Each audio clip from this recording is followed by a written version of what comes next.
Good Monday morning, guys. I'm Jerry Miller, and this is Real Talk with Keith Smith. Thank you kindly for joining us on a glorious morning in downtown Charlottesville, a show presented today by Yes Realty Partners. We're having so much fun. I mean, if you were listening to the show when the cameras were off, we were talking about robes, and we were talking about pajamas and how we get about in our house, and Keith Smith is doing Smithisms left and right. Steve Martin and Martin Short trying to recollect the title of... No, I didn't say anything about Martin Short. No, Steve Martin. You're right, Steve Martin. Judah Wigkower is a key contributor to the program as well. Let's welcome the distinguished gentleman to the show with a shirt that I think might be my favorite that you wear, my friend. Oh, thank you. Thank you. Yonna likes this one, too. I very much. What's the graphic on the shirt? It's a little flowers. It's fantastic. Little, and I didn't realize this until this morning, but these are YRP colors.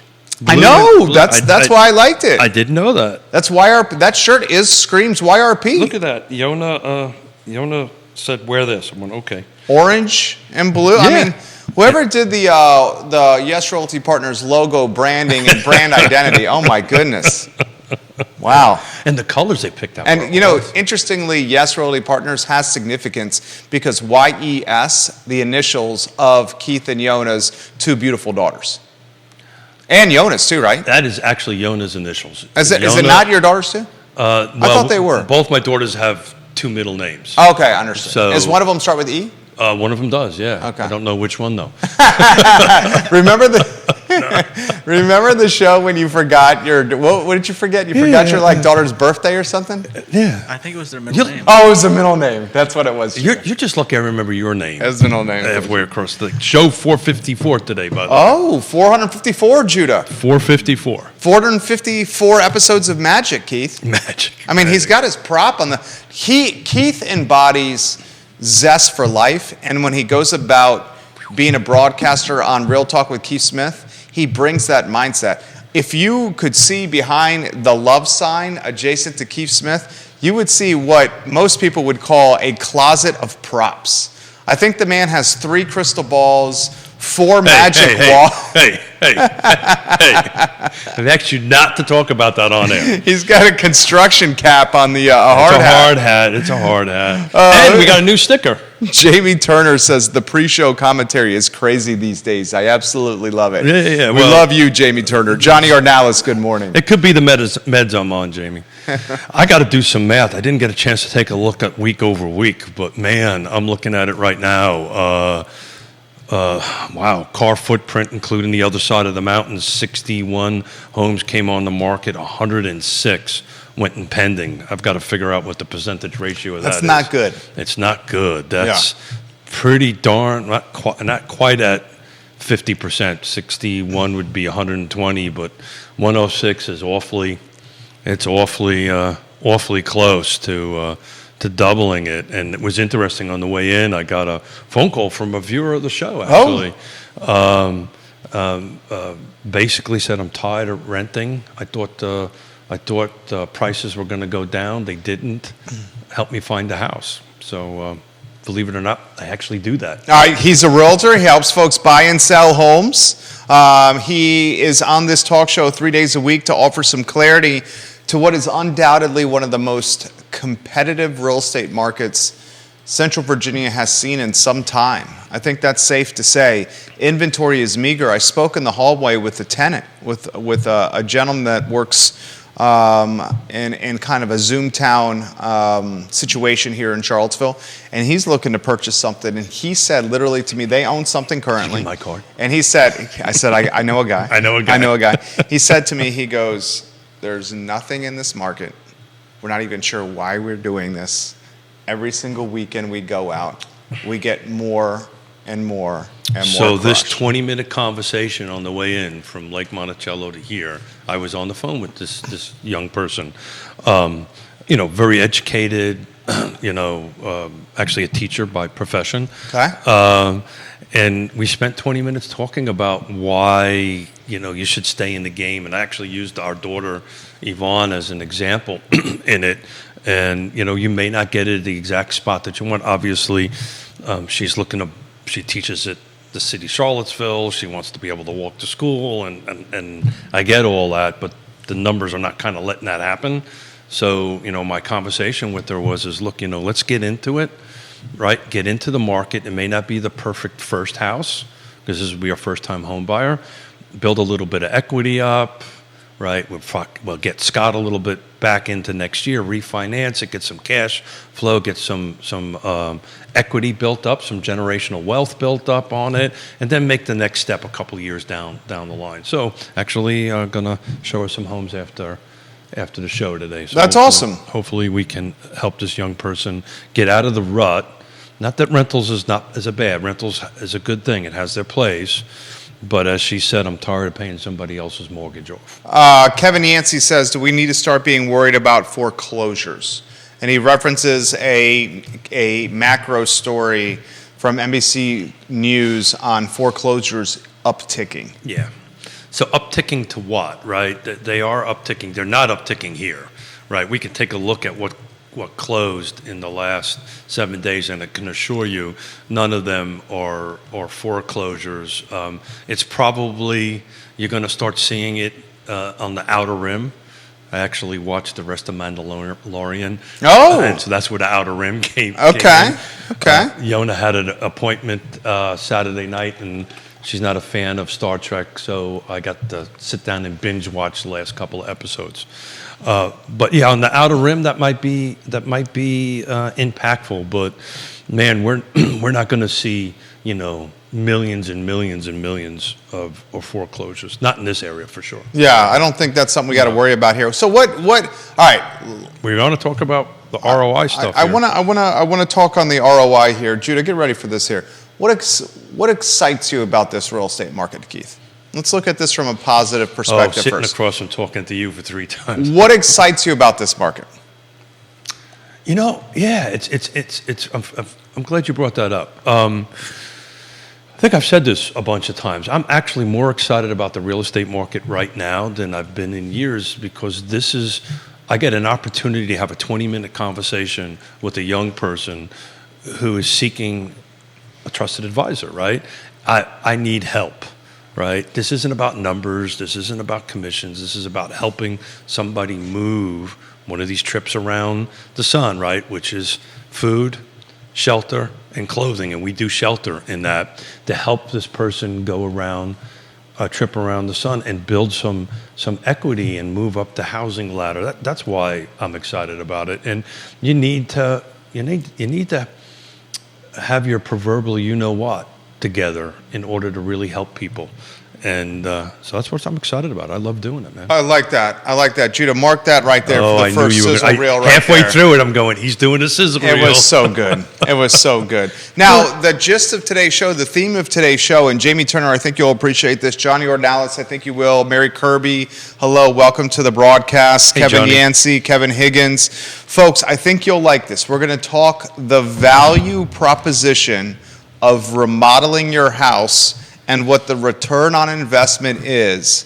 This is data sourced from Cost Value, a very legitimate outlet. So let's talk about that for a second. That's an interesting group because that comprises of multiple entities. You have Remodeling Magazine does this. The National Home Builders Association is part of it. NAR, National Association of Realtors, are part of it. And they come together and they do this every year. This is legit. Going back to 2002. Right.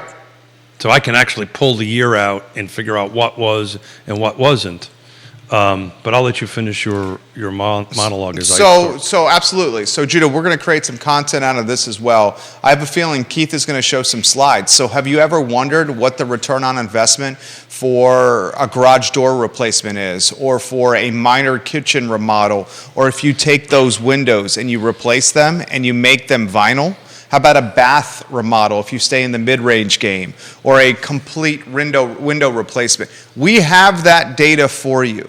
So in a competitive market like this, making projects or making improvements like we're about to highlight will really help your property stand out where you can achieve top dollar. Keith, Which one do you want to start with? Well, let's start with slide number 1 because it's really interesting. So these are the top 10. They've been doing it for 20 years. Top 10 things you can do to your house to drive ROI. And of course, these are national stats, but for those of us who've been in the field or in the business locally, they kind of echo what we're seeing. But it's very interesting. The number 1 ROI, which produced 103.5%, was HVAC electrification. Look at that. I think I got that right. Conversion. What does that mean? There you go. I said, what does that mean? What does that mean? So, HVAC electrification conversion is the number 1 ROI that you can do from your house from a remodeling project, according to Cost Value, who is as legit as a source as you're going to find for items like this. Except for Real Talk. But interesting, that's the first time it showed up in 5 years. Matter of fact, first time it showed up at all. So what that is if you have let's say, a fossil fuel furnace, right? People are ripping them out now and putting electric heat pumps in, right?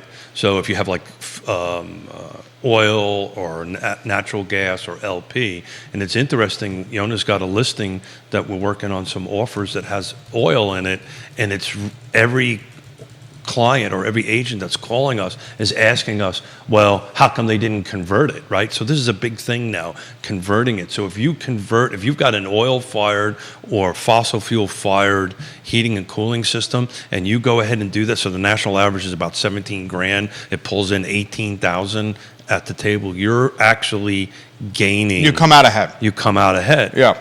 And those are the kind of projects we'd like to see. Unfortunately, they're not all at a plus return on investment. In fact, from the slide that you've put on screen, Judah, if you want to put that back on there, there's only 4 projects that you can do where you recoup the entire value of your outlay. So let's go to slide number 2, if you don't mind, Judah. Please. So this is the first time since 2017 any one of them went above 100%. So right now, you've got 4 items that you can do to your home that will generate at least what you put into it, if not more, right? And it's our proverbial entry door. We've been talking about that for years. Garage door replacement. Right? No, front door. Oh, front door Your front replacement. door. Now, it manufactured stone veneer, so this is like when you go ahead and put stone on the front of your home and dress up the front of your home. Garage door is number 2. So the first top 4 is all curb appeal. Top 4 is not only all curb appeal, but the top 4 items here, you legitimately, according to this source, Cost Value, get 100% plus return on your investment. So folks would say, why not do this? Obviously, you got to have the cash to do the projects. So I went back and looked at some previous shows, right? When, everybody's kind of tired of me talking about the 6 things, right? Location, price, features, condition, timing, and who on the other side matters. These are the 2 things. These are the features and the condition, right? They matter really more than anything right now. We were predicting this at the end. I just didn't know the numbers. We were predicting this the end of last year and the beginning of this year, that you're going to start seeing that. And I'm looking all the way back to 2002. There hasn't been a single year that there wasn't at least more than one over 100%. The last one was 2017. And you want to guess what it was, the remodeling thing that got over 100%? In 2017? Yeah. Tell me. Insulation in the attic. Really? That didn't even make this top This is not 10. even on the list. It's not even on the list this year. Why do the items on the list change? That's Like, great. why are they not consistent year over year over year? Well, so Some of them are. Well, the garage door's been consistent, and For we've a been while. talking about that for years, right? Again, the front door has been consistent on it. So they are minimal entry dollar investments for the most part, but they get the highest return out, and they get the most eyeballs on a home. When you drive up to a home and you got a garage door that's fallen down or a front door that does not look pristine, you just start off at the wrong foot, right? So cleaning up the outside of the home and making it curb appeal makes a difference. It makes people want to walk into the door. But it's really interesting. If you go back to year 2019 on slide number 2, which is the brown, they really didn't have too much even coming close to 100%. There was a couple of north of 80, and there was one just right at 80, which is the kitchen remodel. Well, 19, 20, 21, what was the market like back in those days? You didn't need to do anything. Right. You just needed to have a door. Right. Right. You needed to be able to walk into the door. Having the home in the right condition with the right features matters now. It matters as well as location and price. All these items, these 6 items that I talk about in my sleep, Yonna goes, "What are you mumbling in your sleep?" And I'm going, 1, 2. Are you doing real 3. talk with Keith Smith in your I sleep? am. It's a Next to Yonna? This is a lot of pressure. A lot of pressure. Yonna, you're welcome to join us anytime. I I can't wait till your daughter moves here and she starts joining us, because his daughter is pursuing her real estate license as the Smith family and YRP embark on a potential second office in the Richmond market. Well, we don't want to promise an office. There's a little office in the house they're buying. That might be. I mean, do you even need an office? I mean, we talked about this, the Nest Realty downtown office, built to suite,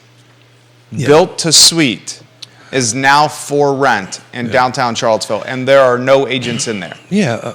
This is right next to ACAC in the Gleason building. We're talking 5,100 square feet. I had a second phone call with a client over the weekend. I'll leave the client's name out of it, and we're negotiating some home inspection stuff and so forth and so on. And he quoted a show from 2 years ago. What do you say? Pardon? What do you say? Well, we were talking about the change in the market and so forth and so on, but the fact that he quoted something 2 years ago, and I went, "Thank you," but I can't remember what I did Friday. Today's Saturday. That's not really And fair. on top of that, if folks that you're doing business with are referencing the show that you're doing from 2 years ago, I must be doing something you right. must be doing something I right. must be doing something. Yeah. Right. So look, we've been talking about this. This comes up this time every year, right? You know, in the last couple of years, it didn't matter. Projecting going forward, even though inventory is beyond tight. Beyond tight. Understatement. But if it ain't in the right location, it ain't in the right price, we don't have the right features, we don't have the right condition, and what's happening is the market is a bit lagging. To sellers in particular, it's usually what happens is sellers react much slower than buyers do. Buyers very quickly react to the change of the market. Sellers don't, for whatever reason. Had another conversation with a client over I got the proverbial, my next door neighbor said that I'm putting my house on the market too low. And I said, "Oh, great. So what real estate firm does your neighbor?" "Oh, they don't work in real estate." I said, "Oh, okay." Wait. The next door neighbor goes to and says the price point's too low. You put your house down too low. Yeah, because the next door neighbor wants the value for their house. By the way, by the end of the weekend, we had multiple offers and all this stuff, so we hit the right number. We hit everything right, but you're constantly having this battle of somebody else is a trusted advisor other than you, right? And you have to navigate that very carefully. But the answer was as well, we've received all these offers, and they were pretty much at the list price. So I think we actually called the market right. Yeah. But, the point is, well, I don't have to do anything to my home. That's not true. I mean, buyers are going to come in. Buyers right now, since they're paying 6%, 7% in mortgage, want to purchase a home that they don't have to. That's ready to go. Absolutely. Yeah, they're at their ceiling with their monthly payment. And on top of that, as multiple people have highlighted, and it's worth me mentioning this to you, they're like, these projects we understand are affordable, but find somebody that can actually do the work in today's climate. Good luck with that. Multiple people have put that on the socials right now. Yeah. So actually, you can pull down and go to Intrastate Service Company. They can help you with this. Pull down our partners tab. They can help you with it. If somebody wants to do anything on any of these things, DM me. I've got people. I got a guy. He's got a guy. He actually does. He's got multiple guys. I got multiple guys. I legitimately have seen him do this with a client that he represented with bringing their property to market. and did it under budget and on time. Yeah. And then got the house sold. Not that I'm doing Got that. the house under contract. I can refer you out to folks. I don't want to be clear. I'm not going to GC it for you, but I can refer out to people that will get it done and do it. But look, a garage door is a simple thing. Call Apple Doors or whatever. You know, that's a simple change out. Front door, maybe a little bit more complicated than that, but Front door's a trip to Lowe's. no, sir, it's a little more than that. It's a trip to Anderson's. It may be a trip to Lowe's for you to put it on your credit card. Yeah, Somebody's got to deliver it. Somebody's and bring got to it. remove the door, as you well know over there. I knew you were gonna bring it. You know, it takes skill to actually install a door, sir. We have in our studio, what he's doing right there in our studio in downtown Charlottesville, we've had one of our doors For years. It I got not tired of it. installed properly till the Cape Crusader himself, Keith Smith, comes. Not only does he fight affordable housing during the day, but he's one of the best handymen you'll ever see in the afternoon and at night. Just don't Yonna's tell gonna want me to do Yonna, more. Yonna's going to want me to do because it that in-house. honeydew list is going to get longer. Nix. All right, we got questions coming in Yeah. fast and furious for you. But here. but seriously, I can help. You know, the HVAC conversion or upgrading, just Albemarle Heating and Air, for instance, great company, right? You can get somebody in there to go ahead and get it swapped out. I strongly suggest doing that. Heating and air units are coming up on a regular basis when so people are now looking at the age and people are now understanding if it's over 10 years, it should be something. What I found really interesting is this. Do you realize what wasn't on this list? What was that? Roofs.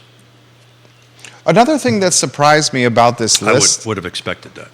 is they make sure to caveat with the kitchens and bathrooms that the remodels are minor and mid-range. Great question. Did you notice that, like, okay, so folks that want to do this sexy bathroom, primary bathroom remodel, it's not a master what is the anymore. ROI on that? Primary bathroom remodel or sexy kitchen remodel. The ROI is not there if you go Never super was. big splash. It's never, if you can go That's back. for quality of life, Yeah. but you're not getting ROI. If you do something minor, you're getting ROI. But even the minor bathroom remodel, the ROI on that's only 66% of what you spent. Will you put the first slide on there that shows it? Mm-hmm.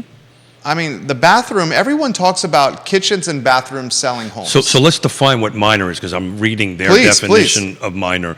So it's generally replacing of countertops. So if you had a Formica to granite. Yeah, right. real Formica to granite, right? Replacing appliances, right? You're not redoing all the kitchen layout and so forth and so on. Changing out pulls and doorknobs, right?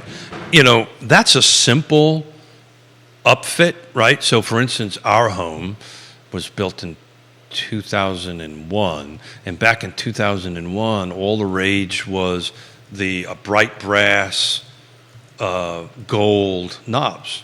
Well, right now it's either pewter or silver. Come on, stainless steel. That's the word I'm looking for. So we just swapped them all out. I go up to Lowe's, I get a whole thing, take a screwdriver, take it out, put it back in. You know, I can do these things. It's not that complicated, right? And it jazzes things up a little bit. Countertops, when you're doing a renovation project and you're limiting it to one item, like let's talk about countertops. Cogswell Stone, out in Fluvanna County. They'll come in, remove the top, and put the top back on. You don't really have to bring electricians and plumbers and all these different folks in it. So when you're trying to do renovation projects, you want to try to singularly focus on some small things that only one person can do. Garage door, one company comes in, takes it out, puts it in. Front door, a little bit more work on that because you got to pull trim off and paint and so forth and so on. But I got a guy. Coming in fast and furious. Are you ready? I'm drinking coffee. You're doing a great job today, Keith. Keith Smith, Yes Realty Partners. Keith Smith, Yes Realty Partners. John Blair, hello. Nobody wants me to put the hat on. Neil Williamson, hello. I love the hat. Yeah, I'm not going to put it on. Well, I got a meeting after this. So You don't want to mess up your hair. I don't want to mess up there. You got to make a presentation. You got to close the deal. Is the deal closed? No, this is something else. Oh, this is something else. Evidently it's a secret. total secret. Okay, it's a total secret. Okay. Jason Well, Howard. if I tell you, promise not to tell anybody? Tell me. No, I I'm promise. not going to tell you. I promise. It's actually something to do with Neil Williams' home county. Okay. Got a little thing going on out there. Well, speaking of Neil, he just left a comment 10 seconds ago. For your information, plumbers are usually involved in counter replacement. Kitchen sink, Keith. Yeah, yes and no. I disagree with that. You disagree with that? I do. Yeah. But I very rarely disagree with Sir Neil Williamson. Sir Neil Williamson. It depends on what you're swapping out, right? If you're swapping out an undermount, usually the undermount is, not to get too geeky, the undermount's attached to the granite. And generally, if it's exactly in the same location, it's just a whole bunch of fittings that you can take off and put back on. If you're just literally replacing what's there, with existing or modern or updated fixtures, you don't need to be a plumber to do that. Now, you're reworking plumbing and you're bringing water from different spaces or drainage from different spaces. The answer is yes. But trust me, with a couple of wrenches, you can change out a faucet and a sink. Keith Smith knows what's up. Jason Howard. And I'm not betting my mustache, Neil, on that. Well, it sounds like you're winning the bet. Oh, It yeah. sounds like Sir Neil Williamson is. I think is he buying you a bottle of bourbon? I think that was the bet, right? Yeah. Jason Howard says this: First Republic Bank failed over the weekend. Third bank since March. And they got bought out by who? I saw something this morning on that. Yeah, Chase, Can't JP Morgan was Chase. It yeah. Chase? Yeah. Jamie Dimon came and saved the day. Yeah. Jason Howard says this: Will this have any effect on mortgage lending or real estate, Keith? Nah, it didn't. It didn't before. It won't this time. It's not a systemic issue that got us into trouble in 2008. This is really, this is a great question for Scott on Wednesday. But yeah, I don't see it. You don't think it'll tighten lending at all? Well, I think it could tighten. Lending's tight already, right? It could tighten it a little bit. I think it's going to tighten commercial. Well, yeah. Tighten commercial lending. Are we talking commercial or residential? I'm sorry, I missed that. He was talking residential. Yeah. I added the commercial. He meant residential.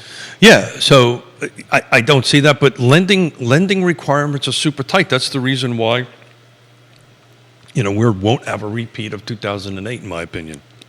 Yeah, I don't think so either. The equity's there, man. And you also won't have the back to the foreclosure thing. You won't, because all the bank's going to do is say, "Well, sell it," right? Now, what got us into trouble before was homes were being appraised more than what market value was, and people were borrowing more than what market value was at that particular time. Now we've got a bunch of equity built in, and there's just not enough inventory, except in Greene County. Greene County's going to get a bunch of inventory. Yeah, but you're also starting to see the NIMBYs starting to pop their heads slowly up in Greene. I would ask Mr. Williamson that. How many units are coming on market in what period of time in Greene? Oh, I would say, according to Jim Friedel, 1,800, probably 12, 24 months, maybe a little bit more than that. So you're talking about 1,800 rooftops in less than 24 months in Greene County? 24, 36. I'd have to look at each individual project. That's a boatload of rooftops. Yeah, yeah. The Greene County is going to be the rock star over the next couple of years. I'm absolutely confident of that. All right, what do you think the population of Greene County is right now? Oh, God, that's a great question. I know I'm never supposed to say I don't know the answer to that, but I don't know the answer to that. The population of Greene County right now, according to the 2020 census, 20,552 people. 20,552 people, according to the 2020 census, Greene County population. I think Fulvana's like 27 or 28. You get 1,800 rooftops. What's the average head per rooftop? 3.5? No, 2.3. Is that right? Oh, yeah. That seems light. No, well, I never figured out who the 0.3 looks like, but Whoa, so you're saying the average head count per American rooftop is 2.3? I believe so. I don't know that for sure. I've seen that someplace before.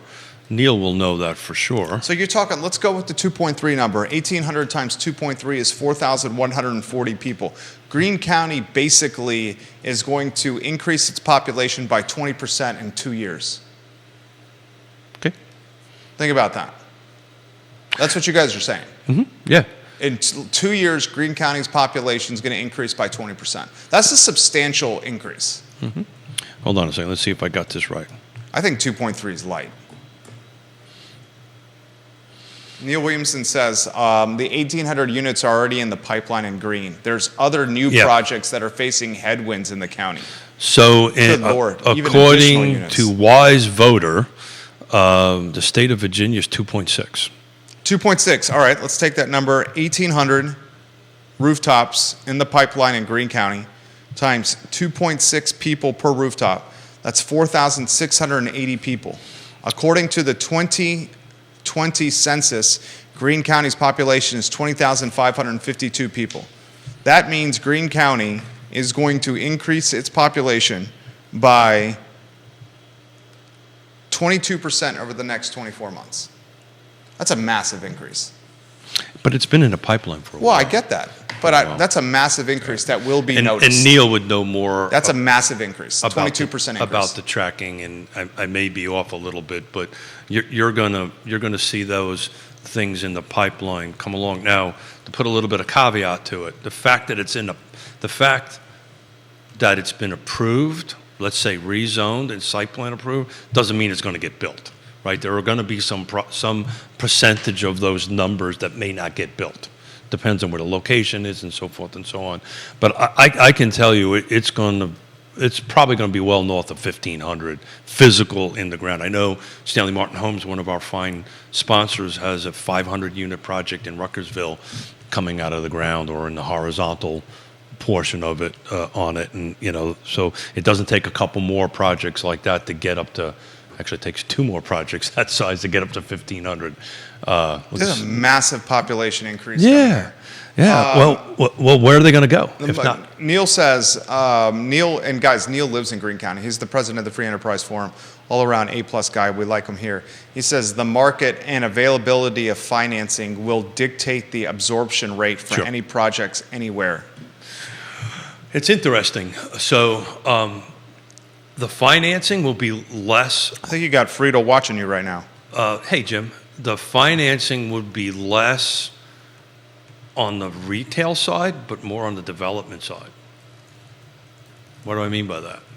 All these interest rates that are climbing from the Fed impacts acquisition and development loans. So as the rate climbs, it becomes more expensive to develop. That's where the direct connection is on the interest rate that the Fed's raising. Because when you borrow development money, it's usually tied to prime, and it's generally, depending on how you negotiate it, anywhere between 1 to 2 points over prime. So whatever prime is, add 1 or 2 points, and that's generally what the developer's paying. In all the years that I did that, that was the number I was always tracking, because I did a budget based on X. Oops, interest rates just went up 2%, and that eats up to the bottom of my budget. So then what could happen is sections could not be built. Say, okay, well, we don't have the cash flow to do that now. How many homes have you built? Oh, I don't know, 600. 600 homes. 600, something Yeah. like that, yeah. So he's speaking from personal experience here. He developed what was called the Acres at Lake Monticello, right? I did several acres in Nahor, 1, 2, 3, 4, 5 or 6 developments. Yeah. Over the years, yeah. So when prime goes up, cost of getting money becomes more expensive. Money's more expensive. The money's more expensive. The houses start at a higher price point. It depends on where you're at in the spectrum, right? And it depends on how you're structuring it. I used to do much like what Stanley Martin does, right? They develop and sell. That's what I did, which was great until oops. Yeah. And but most developers don't do that. Most developers don't develop and go. So it's called horizontal and vertical. Most developers don't. Stanley Martin does, and so they're a little bit more flexible. But if I'm the developer doing a horizontal and I'm negotiating with Jerry the builder, I'm negotiating a takedown schedule, I'm negotiating a thing over time based on a purchase of today. And if my development costs go up, I can't go back to Jerry and go, oops, sorry, we now unless we negotiate it that way, which wouldn't happen. Right. Right. Greene I'm sorry, County. I geeked out there a little No, dude, please geek out. We like when you geek out over here. 1,800 units? I get that, but I just can't wrap my mind around. This is the first time, and as you were talking, looking back, I'm back on slide number 2, Judah. This is the first time we've had more than one renovation since 2002 that exceeded 100% ROI. So that's telling me that the market is getting it, and the market is listening, and the market is working on the features and the conditions because they're building it into it now. So when Keith brings a buyer there, we don't have to go in and do it. Same thing happened with my daughter and son-in-law in Richmond, right? They paid a little bit more for the house, but everything is done. Brand new heat system, brand new refrigerator, brand new appliances, brand new paint job, brand new roof. Everything is brand new. So these young buyers are moving in, and they're good for a couple of years, at least that. When's the move-in date? We're closing first week of June, but they're not moving until the end of July, I think. July, August, something like that. So that's when they're here. They will not be here until July, August. That's exciting. I am excited about it. I'm very excited for your family. He's got his, for those that watch Real Talk with Keith Smith, he's got his daughter, his granddaughter, and son-in-law moving from Seattle to Richmond as his son-in-law, a doctor, takes a job in the Richmond market. So it's going to be exciting. I think we're also talking about his daughter maybe coming on the program. Yeah, She'd would love to come on. Yeah, I think we would love. It'll pretty up the set a little bit. And youngify the set, pretty up the set, and she's got valuable perspective to offer. And she knows big words. And she's pursuing a real estate license. So last 7 days, just to look at this, to get this stat out there, we had 90 homes close in this 7 days. 25 of them were cash. I know that we were talking about that last week. A comment's come on the feed here. This one's from Christopher, and Christopher says this: you guys bring up the cash buyers here, but as you've also indicated, and I think it's important to relay to your viewers, a lot of those cash buyers are immediately getting into a financing vehicle once the deal closes. Yeah, we can't track that, other than Scott can help us with that, but we can't track that. I can tell you the few that I'm working on, that's what they're doing. They're using cash to win the deal. And then they're financing it. But like the conversation I had with the young teacher on the way in is, literally in tears, right? I don't know what to do, right? I don't know what to do. My rent's going up double digits. Houses are going up single to double digits, depending on where you're at. How do I get off of this hamster wheel and get into that? And that's a 20-minute conversation that you kind of have to take it as it comes, right? And help this young person through it and say, we've got this, we can do this, we can get this, we can get there, but we've got to be patient, and we'll get there. We'll get you in it. It may not be exactly where you want, but we'll get it. Interesting question from Laura Monk here, who says, is there a vetted list of contractors that Keith suggests for these projects? Oh boy. I know. You get yourself in a slippery situation. My advice. How's the Mets doing this? My advice. Check out the Partners tab at Real Talk with Keith Smith. Check out the Partners tab. That's a good starting point for you. DM me. Look, here's the wonky part of that. Every time I do I have to actually have a conversation with you to understand what you want and how your expectations are. Because right now, worst thing that could possibly happen to me is give you a suggestion that doesn't go well.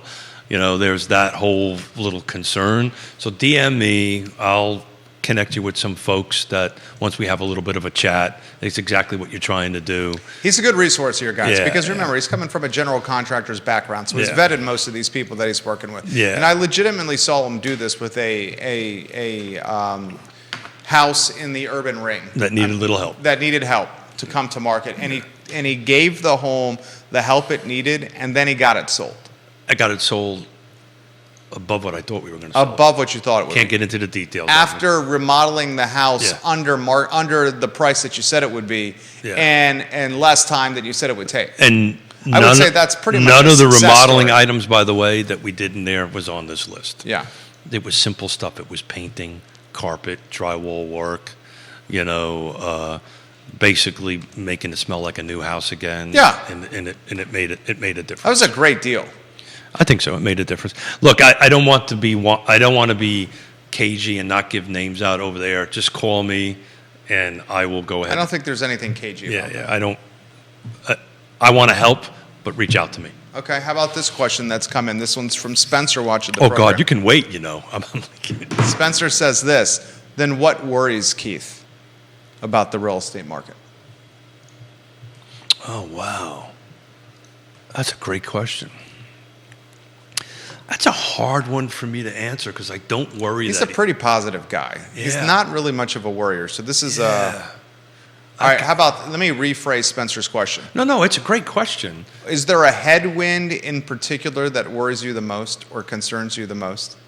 Well, there's always the thing you don't know about, right? Right. That's always, if you want to use the word worried or concerned, it's always about The unknown. the thing you don't know about yet that hits you, and it's how you adapt to that makes the difference, right? But at the moment, what's before us at the moment, look, I'm deeply concerned about what's happening in some parts of the world, but will that directly impact our housing market here? Probably not. The bank issues that are going on, will that impact our local world? Probably not. So what I'm worried about is this phone call I had that I can't help. I can't say, got the perfect house, let's go do this, let's get it done. What worries me is keeping the buyer in the game. That's what worries me. I don't know. That's a great question. I don't really think that way. It's a weird thing, but I don't. No, I'm the same. I appreciate the question, Spencer. I'll try to rephrase it here on the talk show. It's a great question. The buyer that we're most... When Mrs. Smith raises the life insurance policy, that worries me. The buyer that we're most concerned about is obviously the first-time one, because that buyer does not necessarily have the capital to compete. So if there's something that worries us, it's the future for that. No? Okay, what do you got? Go. I got it. You know what worries me the most is particularly sellers, because I think buyers do this, not trusting their trusted advisor. Right? I think that's what worries me the most. What worries me is they read what's on the clickbait, they listen to somebody who's not in the field or not in the business every day that really understands or digs into these numbers and this data by the minute in it, and that's what worries me. They don't trust our counsel. Okay. And that's a difficult thing. You consult for people. You did it with me, right? How long did it take me before I said yes, right? Yeah. A little bit, not too long. A little bit. Yeah. But, that's, think about everything a lot. When somebody hires you for your opinion and you give it and they don't take it, that is a bit worrisome to me. Well, I mean, I'll try to play devil's advocate for the sake of I don't know if that made any sense. That made sense. The market is changing so quickly, it's difficult for someone not in the game to not listen to all the opinions out there. It seems like that. Every quarter is a different market here in Central Virginia. But that's why you want to. What someone is being told, say in January, may be outdated by the time February or March hits. That's why I'm looking at the cash thing. Who knew this time last year? Well, interest rates started climbing this time last year. Yeah. Right? But who knew cash was going to dominate like it has? Yeah. In some locations, 50%. I mean, Charlottesville City, you're basically talking half the deals in all cash. I'd have to take a look at it. Albemarle County, a third. Well, that was as of last week. Yeah. I would be interested to see what the week over week kind of did on that. But yeah, so like it's the unknown. Boy, there's very few questions that would stump me. That has stumped me. I don't know how to answer that question. You're not worried about the inventory. Well, I am, right? But it's going to solve itself out? I don't think that's getting solved anytime soon. I don't think so either. Yeah. No, I don't disagree with that. We're going to have an inventory shortage for a generation. So that's why this conversation I had with this young teacher was, okay. The conversation was, I was watching and listening to the news and expecting prices to drop by 20%. And they've gone up. I said, yep. We do this little show called Real Talk. Why don't you listen to it every once in a while? But you told her that was a national headline. That was a national headline. Yeah. It is not happening locally. There's a couple markets locally Buckingham that the prices are, let's say, soft on it. But the reality of it is it's going to continue to climb in here, and we got to get on it. Otherwise, you're just going to be going around and around in this hamster wheel. Judah Wickower, Jerry Miller, Keith Smith, Real Talk with Keith Smith. This comment's come in. Why is there not more development happening in Augusta and in the Waynesboro area if we have this many buyers? Well, it is happening. It is happening, actually. Yeah, it is happening. And we highlighted that, I think it was on the Friday show. It is happening. Where the new construction, that's actually one of the few areas that are increasing its volume. So the other side of the hill is definitely... Did you suggest that? Excuse me? Did you suggest that to the teacher? No, because she still... Wants to stay local. And this takes time, right? This takes time. Okay, fine. We have to go through this process slowly and methodically, and eventually we'll move out. And then eventually the conversation will have, hold it. I can afford something in the other side of the hill. Then we have to do this whole ROI on gas and versus rent and so forth and so on. But it's a lot of kitchen table discussions. Amy Wilson. Being a teacher, living in Augusta County, that's me, and working in city schools, that's me again, has really made it difficult to pay bills.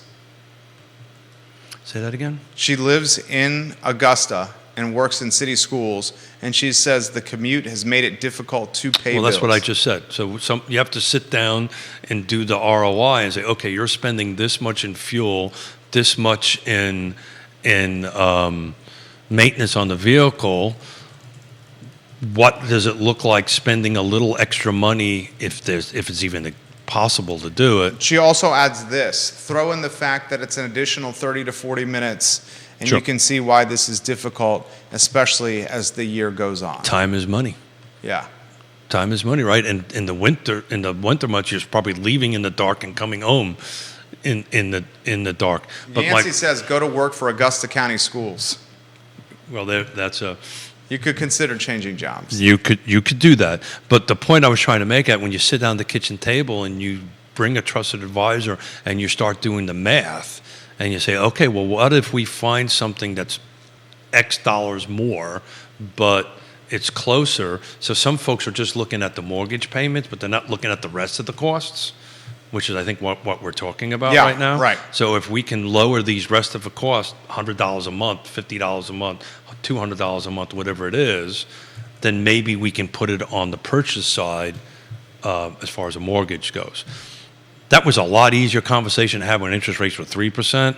It's much more difficult when it's 5 or 7, and you got to get a little creative. What's the how many deals you done on that side? You guys do a fair amount, don't you? We do quite a bit. Yeah, he does a fair amount with Yes Realty Partners. It could be a good guy to reach out to consider that side of the market. Yeah. This comments come in. A lot more are doing this, however. Keith is right. Yeah, so it's... My friend Adam, I saw him at the Riverview Park. He's with his kids. We were with our kids. And he was saying he just moved to Augusta County. He's in Charlottesville City Schools. That's a heck of a commute, man. Teachers are heroes. Imagine teaching, then driving to Augusta home after teaching a full the day. conversation with Today's kids. The conversation with the young person, the young teacher, was considering getting out of the Profession. profession. Yeah, we talk about that constantly. So to your thing, 100 units closed in the city of Charlottesville. This is everything attached, detached. This is year to date? Year to date. Attached, detached condos, awfully close. 42 of them were cash. So you were awfully close to 50%. 100 units year to date, 42 units all cash. So And that's any kind of product. as any kind of product. So these are detached, attached, and condos. There was 100 closings between January 1st to May 1st. Can you believe it's May already? That's May amazing. 1st on it. 42 were cash. 4 of them were a conventional ARM, and then 49, if the math is right. It breaks down a couple other ones, but 4 of the 100 were an ARM? yeah, go figure, huh? That's a small percentage. Yeah. So it's interesting. The median sales price for the cash deals. Median? Median. Median, okay. Sorry about that. The Okay. median sales price for the cash deals was $417,500. For the finance, it was $500. Don't know what Get that. out of town. Median for cash deals was $417,500. Yeah. So $417,500. Median for finance deals was what? $502. Did you hear that, Judah? Both had the same days on market, by the way. 431, which I thought So interesting. City of Charlottesville, year to date, 100 units closed year to date. Year to date. 42 of those units, all cash. Yep, This is any kind of product, detached, attached, and condos. correct. The median price for the cash deals, $417,500. Yep. The median price for the finance deals, $502,000. So that's the conventional fixed on it. The arms were 432.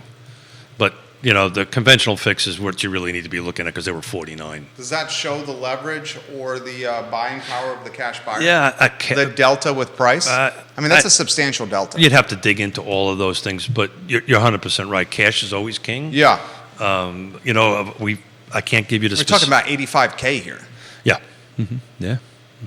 That's massive. That is massive, just out of curiosity. You're going to do Albemarle County? Look at that. Look at you. Look how good you are. So I'll repeat those numbers. I'll make sure we give Real Talk with Keith Smith credit if we utilize this information again, probably on the I Love CVille show like we did last week. Am I supposed to get a royalty? on that? You will get a royalty. The city of Charlottesville. It's the same bank that took all the money out. Yeah, SVP. Your royalty is somewhere in a bank. What did you say? Your royalty is somewhere in a bank account at Silicon Valley Bank. Your royalty is somewhere in the same place the cashier's check. Where does it go? Where is that money? Why does it take 2 days? I don't know why it When takes they 2 have days. thousands I of literally dollars. was watching it on my phone as they know. were writing. I went, wow, look at that. Is the money in purgatory? I don't know. Where do you think it is? They probably know it's Smith, and they go, yeah, we're going to let him wait a little bit. City of Charlottesville, he's doing Albemarle County, 100 units closed year to date in 2023. 42 of those deals have been all cash. That includes any kind of housing product, detached, attached, or condos. Here's a great stat. The median price for those cash deals, $417,500. The median price for the finance deals, $502,000. Judah, there's an $85,000 delta between the cash deals and the finance deals. That's massive. Albemarle County, Can't wait to hear it. 489 total sales. So again, same thing. This Year to is- date, Year to date. 489. This is detached, attached. There's not a lot of condos in Albemarle County, but I threw it in there. And oh, by the way, it does not segregate out new construction. So this is everything. Okay. And out of curiosity, I want to see what the difference on new construction is. So 489, 146 of them were cash. 146 cash. So there's a bunch of other ones, but the next largest block is your conventional fix at 282. The cash median sales price was, we'll call it 500, 499,995. Median for cash deals was 500K. Let's call it 500. Conventional 461.8. 461.8, so that's lower. Call it 462. Yeah.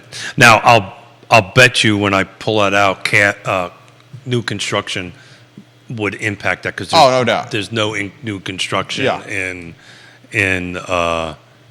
the city of Charlottesville. Albemarle County, 489 units sold year to date. Any kind of product, including new construction, in that 489. Of those 489 deals, 146 of them were cash. That's a substantial percentage. 489 times 0.3. So when We're I talking 30%. So when I pull out Cash in Albemarle new County. construction, which is what we were talking about on Friday, how new construction is ramping up big time. 334 sales. This is new construction's pulled out. Okay. 116 were cash. 178 was conventional. What was the total for no new construction? 334. 334 units closed, no new construction. Cash was 116. Median sales price on that was 459. 116 was cash. Good Lord. Conventional fixed was 178 at 450. So it's pretty close. Yeah, pretty close. Still, cash is crushing. For the no new construction, the cash deals take up even a larger percentage. So let's We're look. talking 35%. If you take new construction deals out of the equation, 35% of the deals in Albemarle County year to date have been cash. If you include new construction, that number drops to 30%. Regardless, still a competitive and substantial percentage of the market. New construction only, Albemarle Go. County. Yeah. 155 units. 30 of them were only cash, so that was a much lower number. 104 were fixed, conventional fixed. On the 30 cash, the median sales price was $530. On the conventional, which is interesting, on the conventional it was $478. That's a huge swing. So cash was roughly $530, conventional $478. Unbelievable. Well, that's the folks, I think, coming down with cash and Yeah. buying new construction. That's what I'm saying. I mean, this is just.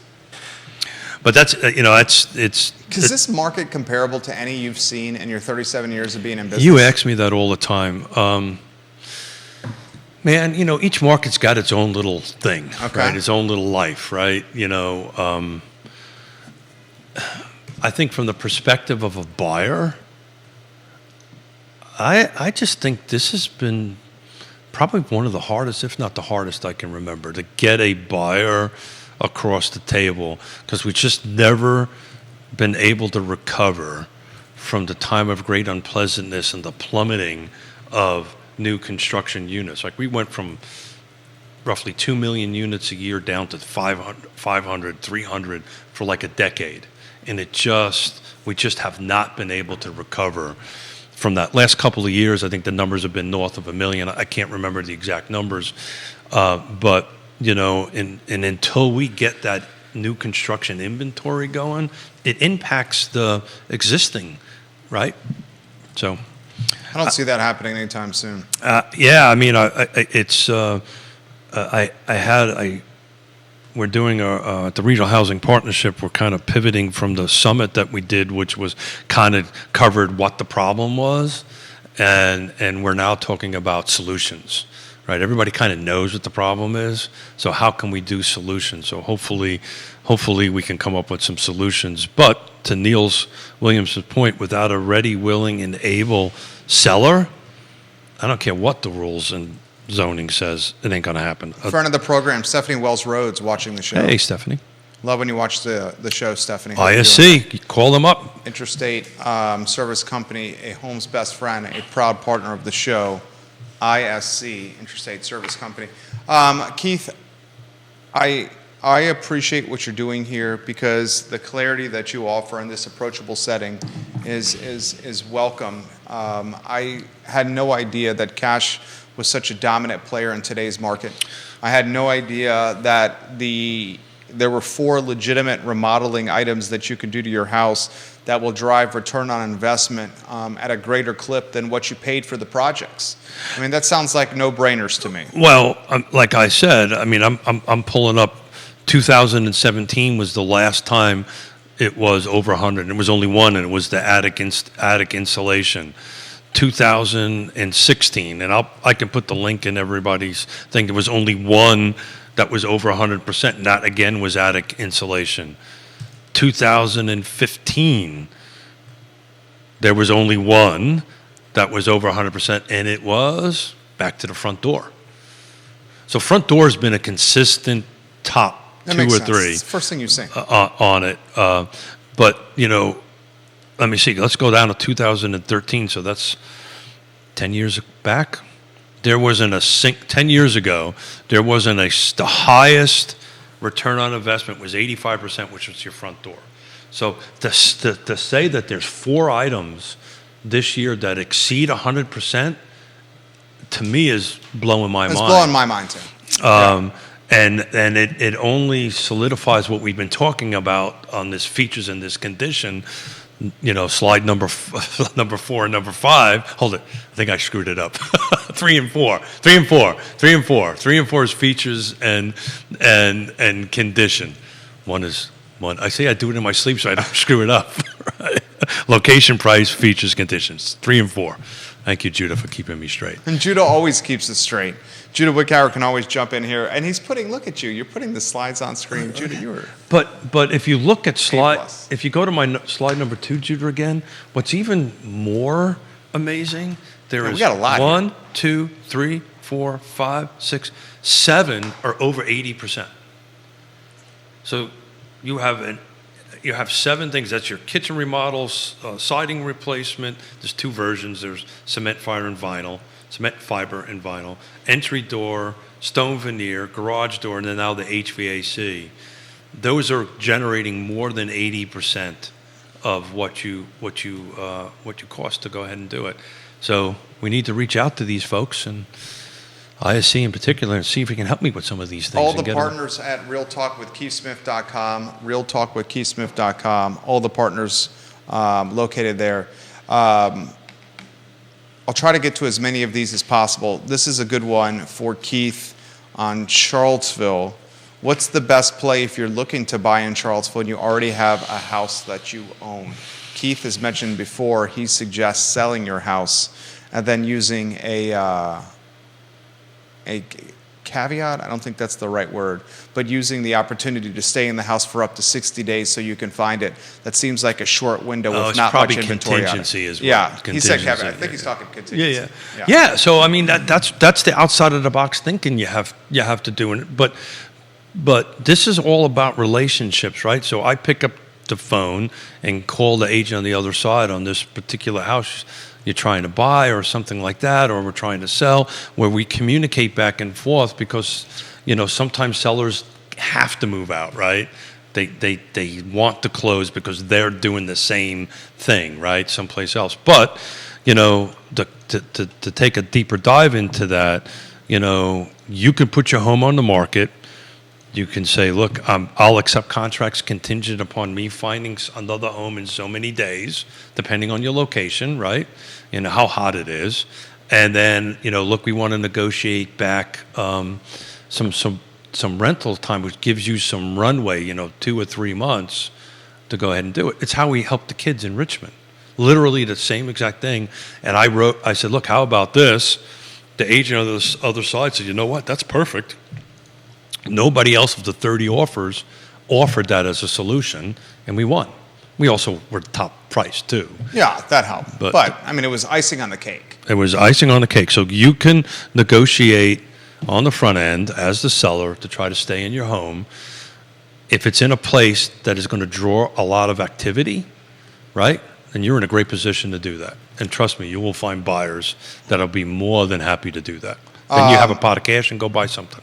This is from Jennifer, who says, how's the wintergreen market doing, Keith, now that the market has slowed some? Well, I haven't looked at it in a little while. I don't want to disparage my Nelson County, Greene County wintergreen folks, but I think when I start taking a look at that, you're going to find quarter over quarter it's a little soft. I think inventory is going up. And it's going to be a little soft. I think a lot of that has to do with the euphoria of work from home and the pandemic. That's gone away. It's gone away. So I can look at that and be ready for it on Friday. It's just you and I on Friday again. Fridays he'll bring that up on Friday's show. That's a good idea. I would imagine the wintergreen market is flat at best. I can try to do something. No. Let's save it for Friday. That's a good point for Friday. I'll save it for Friday. I'll do some data, some slides for the show on Friday. Yeah, I would think it would be flat at best. All right, how about this? For the viewers and listeners watching the program, you're the voice of reason, Keith. You become often the voice of real estate locally. Offer some... Did you say reason? Voice of real estate locally. There you go. That's what I said. The show is yours, my friend. You clearly haven't spoken to my wife about that whole reason thing. You have reason. Yeah. I speak, Isn't that a beer? Reason? Isn't it a beer? Reason is a brewery. Brewery, see? Actually, it was a brewery. Champion acquired Reason. It is now no more. Well, okay. Back on a higher note. Multiple people are putting the listings that are on the market in wintergreen right now. Yeah, it's a lot. It's a lot. Yeah. Guys, there's a lot of listings on the market right now. Yeah, wintergreen has always been one of these, and we really should bring Gavin Sherwood in, who's an expert on wintergreen. Not so much myself on that. I've only done a few sales and out there over the years, but it's a vacation community for the most part. Sloan says there's 17 homes on the market in wintergreen right now. Is that David? Sloan. Okay. No, not David. Not David Sloan. No, I love David Sloan though. Love him very much. So 17 homes on the market. Yeah. And if you take a look at the absorption rate, it's back in the days on market. It's just, people buy into wintergreen because they can, and this is their home that they go and ski Chill. at or whatever. Yeah, have fun. Yeah, have fun. Yeah. We'll talk wintergreen guys on Friday. Some closing thoughts from the distinguished gentleman. Yeah, I keep on thinking two things. One was the conversation I had with the young teacher on the way in today. And, if you're in the market to buy, be patient, right? And, this too shall pass. We will win the day. It'll take time, but we will win the day. The fact that the HVAC is the number one is just blew my mind. When I opened it up over the weekend, I did not expect it. I fully expected the garage door to be number one again, and it got kicked down to number two. But look at these slides. There's 4 things that you can do to your home that will increase your value right off the bat, that you'll get over 100% of what you put into it.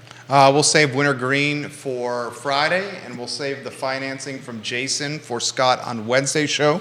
Scott Morris of Ross Mortgage on Wednesday's program. So we'll talk all the bank questions. I think you did a fantastic job putting together yet another strong show. I learned quite a bit today. Thank you. You know I like the data. I know you do. Are the slides going to be archived at Real Talk with Keith Smith? That's actually not a bad idea. Can we archive them here? Real Talk with Keith Smith. My friend, bravo. Bravo. Thank you. Have a great day, everybody. Patience, and I'm going to go try to help a young teacher find a house. He helps people buy and sell houses. That's right. If you need somebody to ride or die with you, here's there the you go. guy I'm for in. you. I'm in 100%. Keith Smith. Yes, 110% actually. 110%. Or in the HVAC electrification conversion process. 103.5%. 103.5%. And that's pretty damn good. Garage door would be 102%. I would take that as well. That's right. I would take all the way down to the entry door replacement of 100.9% for me. I'll take it. Judah Wick, Howard, Keith Smith, Jerry Miller, Real Talk, presented by Yes Realty Partners, I Love CVille show in T-1 hour. Pull down the partner tabs. Partners, website. Please. Do it. Please. Thank you kindly for joining us. So long, everybody. Bravo, my friend. Yeah, thank you. That was a good idea, doing this. Oh.